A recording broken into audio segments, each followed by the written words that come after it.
There have been so many comic book properties released over the last few years, and with it we've seen a bunch of powers over and over and over again. Powers like super strength, super speed, flight, telekinesis, energy projection. It just keeps going on and on. You know, if you see any comic movie, you know the powers I'm talking about. They're just constantly being shown to us. But today's superpower we're talking about is a little different than that. I feel like it's more popular because of the character it's attached to as opposed to the actual power itself. The power that we're talking about today is danger detection, or better known as a sixth sense. What's happening, everybody? Thank you so very much for clicking on this video. My name is Lou. I like to talk about superpowers and explain them all to you. And today's superpower we have on lock, we have danger detection, and I just want to get into like this power overall, you know, giving you the pluses, the minuses, the good, the bad, the everything in between. I'm going to explain what the power is, how it works, some of the known users, their limitations, applications, and at the end of the video I'll provide you with my best and worst users. So if that sounds like something you're interested in, stick with me to the end of the video, and let's just go ahead and dive in by asking the question, what is danger detection? Danger detection is just the power to sense incoming or, you know, almost like approaching dangers or threats to your person. So it goes by a couple of different names, like danger sensing, sixth sense, the willies, spider sense, obviously. Yeah, it goes by a bunch of different names. You can call it whatever you want, but they all do relatively the same thing, which is sense incoming dangers. Now, with it, there are different ways it goes about. Some characters get a tingling, some characters get like a throbbing or some type of like really weird like feeling. Like it can take, you know, shape in any form. Some of the things it includes are danger manipulation, extrasensory perception, slow-mo, hyper-awareness, and just so much more. Slow-mo, I think of like the first Spider-Man movie where everything slowed down to a crawl and he was able to sense things from like all over himself, and it's like he immediately knew like, oh, something's up. And his perception literally slowed everything down, and he knew that punch was coming. But it also looked for potential threats, like, you know, a spitball coming his way, a fly for some reason, and then the fist. So I think it basically jumped like from threat to threat. All right, let's go ahead and dive into some of the limitations of this power.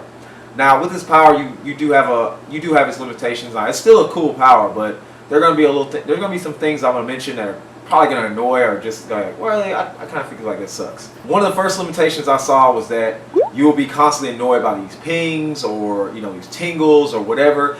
You know, it might drive you crazy, it might make you paranoid to everything, like any type of potential threats, anything that might even not be real a threat to you, like somebody walking in on you when you're changing, or, you know, something like that. Like you'll be constantly pinging all over the place, and like it might annoy you, it might make you paranoid, it might make you like lash out irrationally. Like it's heavy, so just keep that in mind. This is something that you would choose for yourself. Another limitation we need to talk about is the fact that you don't know the form of the attack. You know that it is a threat to your person of some sort, but you don't really know like what type of attack or threat is coming your way, whether it be a projectile, a concussive blast, something along those lines. You don't know if it could be something like in the first Spider-Man movie, a spit wad. Like you don't know what it could be. Like, so you'll just be on edge and something's coming at you. Last limitation I want to talk about is the fact that you really don't have any control over it. You can't really turn it off. It's kind of like regenerative healing factor. You can't really do anything. It's more of a passive ability. It works for you. You can't just turn it off. It's always on. So no matter what you do, like while you're sleeping or while you're going out for a walk, especially in big cities. In big cities, I couldn't imagine having this. Like everything could be perceived as a threat. Everybody that walks near you, a threat. This power could get like really hectic for you, especially when you think about things like, oh man, I'm traveling by plane, and you know I'm going from this state to this state or whatever. That freaks me out, and I can only imagine people just being so annoyed with it. But yeah, there you go. All right, so let's go ahead and dive into some of the known users of this ability. There's quite a few. They have some characters listed that I don't really feel have this power. I think it's just more of like instinct as opposed to actual like, you know, superhuman ability. But I'll name them anyway, just for your reference. Characters we have byakugan, sharingan, and senjutsu users from the Naruto universe. They all have some kind of extrasensory perception that allows them to sense oncoming danger or predict a danger that's possibly coming their way. You have users of observation hockey from One Piece. Mostly I think of characters like, you know, really strong observation hockey users like Sanji or Katakuri or Luffy. You have characters like Deku from My Hero Academia, Duke Togo, or Golgo 13. I don't know if you've ever seen that anime, but it's actually pretty cool. It's about a hitman. Check it out. I think it's on Netflix. If not, you can probably find it on Crunchyroll. But don't quote me on that. Then you have characters like Batman, the Shredder, Slade Wilson or Deathstroke, Rose Wilson, his daughter. Like, it's weird. Like, those characters, they don't normally have superhuman abilities, but for some reason they're listed all to have this power. But what do I know? And of course you have every user of the spider sense. Like, come on. It's literally one of their best powers. Alright, so now I just want to dive into my overall scores for this. And I got 5 categories, and I'm basing it on a scale of 1 to 10. And you know, it goes versatility, creativity, destructive capacity, combat potential, and then I go off daily use. Go ahead and get it started with versatility. So versatility, I'm not going to lie to you, I don't feel like this is a very versatile power, just because the lack of control you might have or might not have or whatever. So I don't really feel like you can be very versatile with it. So honestly, I just gave it a 1 out of 10. It's probably the lowest score I've ever given a power for versatility, but there you go, 1 out of 10. Creativity, I gotta stick with the same mindset. I don't know how creative you can really be. If you know how creative you can be with this power, please let me know. Maybe you see something I don't. But honestly, I don't see it being any higher than like maybe a 1 or 2. I can possibly see it like when it comes to gambling. Then I can see it as you can be pretty creative with it. But other than that, it just doesn't seem like it'd be very creative power. Moving on to destructive capacity or DC. Once again, I gotta go low with this. I don't see it going that high. I don't really see how you can be outwardly or internally destructive or anything like that. It's basically the ultimate cautionary power. Alright, so let's talk about the combat potential of this ability. So honestly, I have a little bit of a bias because I do a lot of combat sports, and I feel like this power would just be amazing. It'd be fantastic to have. Like, honestly, this power would be insanely good for boxing matches, for kickboxing, for MMA, for any of that stuff. Especially if it allows your reflexes to take hold and just drive you around and like get you out of the situation. I just feel like this would be amazing. So just because I have a little bit of a bias, I'm going to give it a 10 out of 10 for combat potential. But like I said, that's just me.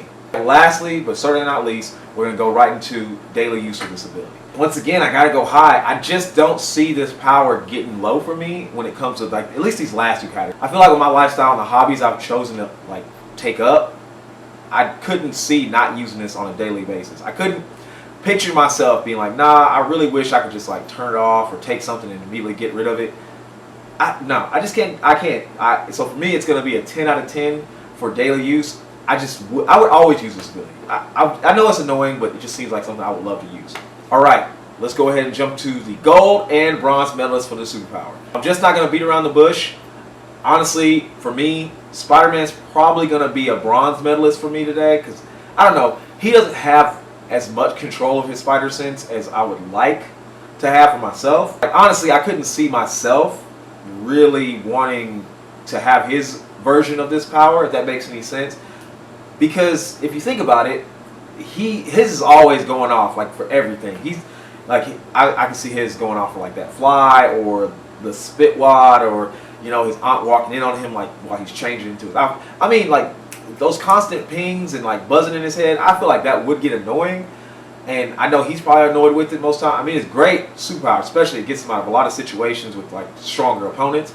But yeah, I just couldn't see him being better than my gold medalist. So if you feel like he should be the #1, please explain to me in the comment section. My gold medalist for this is Katakuri from One Piece. You can't convince me that Future Sight is not the absolute peak of this power. Like, maybe it's not the peak, but the ability to actually foresee what is coming, like what threats are coming your way, what kind of attack, what kind of like, you know, like action is going to be thrown at you. The fact that Katakuri can see bits and pieces of the future just makes him the best. Like, you can't, like, who's better than that? Like, he can see everything Spider-Man's about to do and just immediately counter it somehow. Because I've seen a bunch of times where Spider-Man, even with his spider sense, he's gotten countered a bunch. Now you can say, oh, Katakuri's gotten hit by Luffy.